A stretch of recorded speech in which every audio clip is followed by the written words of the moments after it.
reality. As for entertaining, I think that would be, and this is unkind of me, but never mind, hearing about all her glorious things that she's done in her life and how amazing she is. And when she was 11, that Okay, I'm listening. You have my attention. sort of sending off a letter saying that she didn't like the fact that they said men should be helping Yeah. in the Which men we've should, heard yeah, 250,000 women times. should It's do like it. that's the only thing she's achieved in her life. What a shame, Wait for it. Angela, that she didn't actually go into the royal family and use that incredible platform to make some real change, which was an opportunity provided to her. Yes, absolutely. So this is coming out. Okay. Maybe very boring. Poor old Harry, he might have his golf or polo or something like that, but he's really being left out of most things. And I think that's another thing we should keep an eye on because she's doing an awful lot on her own. Maybe she drags him with her, but I don't think he's going to take part. Now, you're hearing there's been more fallout from that CBS interview. Stop it. Last week about the launch of the Parents Network. You're saying many didn't think actually that they were really the right people. No, very much so. They didn't think they were the right people because of what they'd done to their family. And I think that's very interesting. Obviously, you couldn't compare yourself with parents who had a Wait for it. child who'd committed suicide because of something they'd seen online. I mean, that is, such a rare, terrible thing. But it's just that they didn't feel that she or Harry were the right people because they didn't Hey, y'all, come look at this. put family first. They didn't care about family first. And I think there's something in that.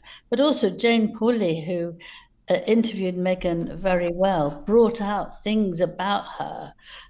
We've already said about when she felt that she wanted to die and how she and the woman and Jane said to her, well, there's not many people here yet, are there? And Meghan was furious. There were only 3 couples there. Okay. And so she brought it out that, well, Meghan wants to do it. She hasn't actually brought together a whole load of people who could discuss it with themselves. And she spent so much of the time talking about herself and what has happened to herself. She really does believe that's what we want to hear first. And of course, these people are desperate for help so that you can hear their story and help them. And they felt that it was a very wrong thing for them to do because some of them who wrote to me actually said that they looked at her and they could see she wasn't the slightest bit interested in the couples who were talking to her. Now, I don't know that. I can't say that because it's difficult. No, but you could Stop it. see it. But You could see it, Angela, because there's that moment where, and actually, let's have a look at this. Actually, there's that moment where she was sitting next to a couple who were poor. Hey, y'all, come look at this. Have a look at this. In his hand, the phone. That's how addicted he was. He couldn't even kill himself without posting about it first. And like the Dollies, it's often impossible for parents or anyone else to see. So, Angela, you can see there, can't you? I mean, yes, this it breaks is your heart for the couple. Actually, Yeah. it really breaks your heart for them because they'd come obviously with hope, and here are this Okay. grand couple, and actually, it probably made them feel worse because it didn't work. And it just feels like a really odd thing for Harry and Meghan to want to take on. As you say, they're Wait for it. spreading themselves so thin. And the problem is, look, I think this is a really important cause, Angela, a really important cause, actually. It's absolutely devastating if you're a parent and you lose a child to suicide. But because there's so much exhaustion about Harry and Meghan, being victims, always going over the same thing, always talking about themselves. It got lost, really. It wasn't a big launch. And I do also think, Angela, they haven't learnt the lesson from the royals, who focus on a small number of key issues which come to define their lives. So, for example, you look at Queen Camilla, it's all about domestic abuse and the treatment of women, isn't it? You look at Catherine, and it's about early life and education, something she's very passionate about. With Charles, we know obviously it's about heritage and the environment. And with Diana, critically, very modern issues at the time, but it was about the HIV epidemic. It was about bulimia. It was about homelessness. It was about landmines. But Harry and Meghan, what is their cause, Angela? What is their project? There seems to be loads of victimhood going on, but it's very, very hard to attach them to a particular issue, and so they just move on to the next so quickly, which doesn't actually bring the true attention that's required for change. No, yes, absolutely. Stop it. And it was very extraordinary when Harry did speak, and he said that every parent should be a first responder. Now, you know, a first responder is a sort of medical man who saves someone from dying. But I mean, Are you serious? that's not, these are ordinary people, ordinary family. And they think, you know, how can I be a responder? Have I done something wrong? You know, is that one of the reasons, oh, this is terrible? I mean, it's the last thing you should ever say to somebody, surely. Yeah, and I just wouldn't be wanting to turn to Harry and Meghan for advice about how to deal with very sensitive issues within a family.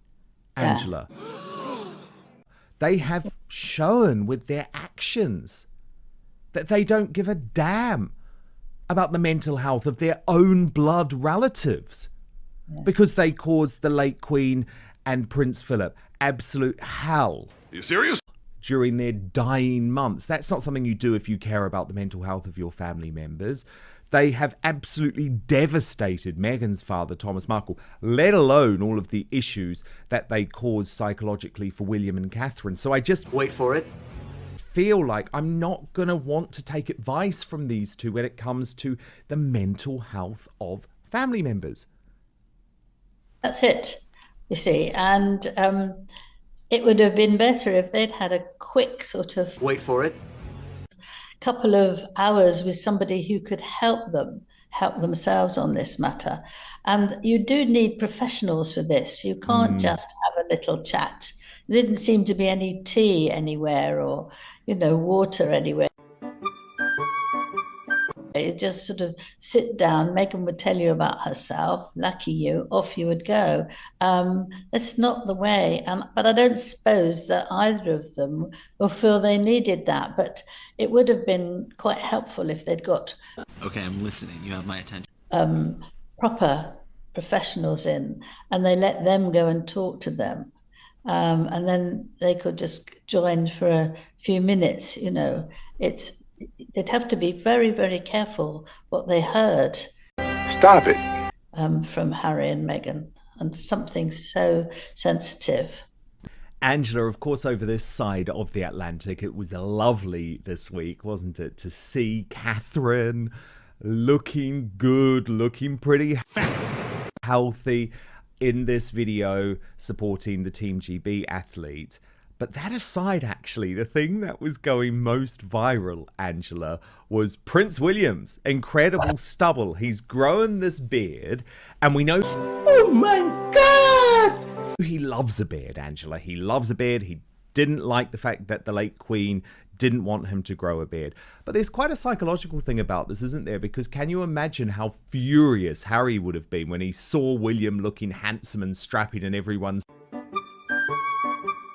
saying how well he looked with the facial hair, because it was almost like the one thing that Harry was still able to hold over his brother. It's like, this is the one thing I have that you don't have, my beard, and now that's out the window. Okay. Yeah, we don't know whether he's going to keep it. It might be just because it's probably for the summer, yeah. to do it because it was a bit sort of rough, wasn't it? But he did look quite different, and it was more mischievous, I think. He just looked a bit more Stop it. like that. And it was something to talk about. But you know, when Harry was getting married, the late Queen, actually, there was a protocol that nobody who wore Wait for it. an army outfit when they got married could actually have a beard, and she tried very hard to get him to have a beard, and William tried to take away his beard, and William did the same, and Harry absolutely won in the end. He was furious with William. So X years later, he's now taking advantage and getting a beard. I don't know whether when he's doing all his royal things that he will need it, but beards are more fashionable, I'm told. Is that right? Yeah, definitely. I like a bit of stubble, Angela. I like a bit of stubble. And the thing is that what I find really interesting Wait for it. about this is people are saying that William is having a bit of a renaissance. So let's be honest about it, Angela. When young guys lose their hair, GB News or wherever else you were before, to interview people that you didn't particularly want to interview. But you then do it as well as you can and as professionally as you can. But I think she made sure Okay, I'm listening. You have my attention. she got her digs in. It reminded me of Alison P. Davis with The Cut. Remember that interview with Meghan? Oh, yes. Cut, where she just quoted Meghan and let Meghan hang herself with her words. Exactly. And she gave her the rope, and we realized what a mad woman we were dealing with. But also, Lady C, the thing that offended me most, actually, was the complete lack of Wait for it. any obvious empathy or sympathy or emotion that Harry and Meghan had with the parents who were sitting next to them, literally baring their soul. And there was one moment that actually really summed that up. Hey, y'all, come look at this. Have a watch. In his hand, the phone. That's how addicted he was. He couldn't even kill himself without posting about it first. And like the Dollies, it's often impossible for parents or anyone else to see. Just no humanity there, Lady C. Colder than ice. Colder. Look, I've had my eyes done. Check out my new eyes. Yeah. And I've got my Catherine wig on, which also covers up the fact that my scars might show. So because notice no white parting in with the brown face. And I'm going to show everybody how great I look. And who's that Casa woman speaking about her son having talked himself? Who cares? I mean, come on. You're here to look at me. Stop it. Me. I'm the fabulous one. I mean, the woman is an offense to humanity. And why is Harry so miserable, Lady C? He barely spoke during that interview. Wait for it. He was cold. Is he really that unhappy, or had something specifically gone wrong that day to put a bee in his bonnet? Although we're seeing it a lot, actually, lately, aren't we? Well, Here it comes. I need to be careful what I say, Dan. But the whole business of the suicide ideation is something that Harry is fully aware of, being a very dangerous area, let's put it that way, or a very dangerous topic. And he will not have known about it because he is fully aware of the dangers inherent in discussing that. And he when she put her hand on his knee, there's no doubt in my mind that it was Almost there. very scripted and agreed, because as you know, interviewers and interviewees are briefed as to exactly what to say and how to say it and when to say it. But she will have said, "Oh, it's okay, Harry." Are you serious? Harry will do it. Well, Harry didn't do it because Harry didn't. I understand that Harry is very mindful that too many of us know the reality of Okay, I'm listening. You have my attention. what has happened in certain situations, and that the one thing they should not be focusing on is why Meghan would lay claim to being suicidal, because Meghan should not be laying claim. What is he doing? To being suicidal, because she's laid claim to being suicidal on the 16th of January, having been at Birkenhead on the 14th of January, and he is fully aware of the fact that the dates don't match up, that with their various claims in terms of I was curled up in a ball and one tail left time. H had to get me up, and I didn't want to go, but I had to go. And he knows that there are many of us who are on to the whole reality of what happened. Yeah. Oh, yeah. And including, by the way, Lady C, the fact that she claims that she was sobbing in the middle of the Royal Albert Hall, sitting in the royal box, but no one saw and no one took a photo. I mean, just complete baloney. Yes, complete the lights baloney. were never dimmed enough. She never had her makeup mod. No. And if you zero in on them, she was with her smirk, the constant smirk. Okay. That she adopts when look at me, I'm so great and grand. And also, if I smirk like this, I look whiter. While if my face relaxes, it's too African in presentation. And having gone to the trouble of having all that plastic surgery, I'm certainly not gonna do anything but keep a little straight. Thanks. At the same time, Lady C, Harry's decided to go to war with his own dad via People magazine, classless and particularly grim, given, and I know you're always careful about this, but given we know King Charles's Wait for it. health is not improving, put it that way, why on earth did he do something like this, Lady C? Well, their marriage and their lives are in a mess. And Here it comes. my reading of the situation is that he's pulling both north and south, and so he's very conflicted. And he and she Almost there.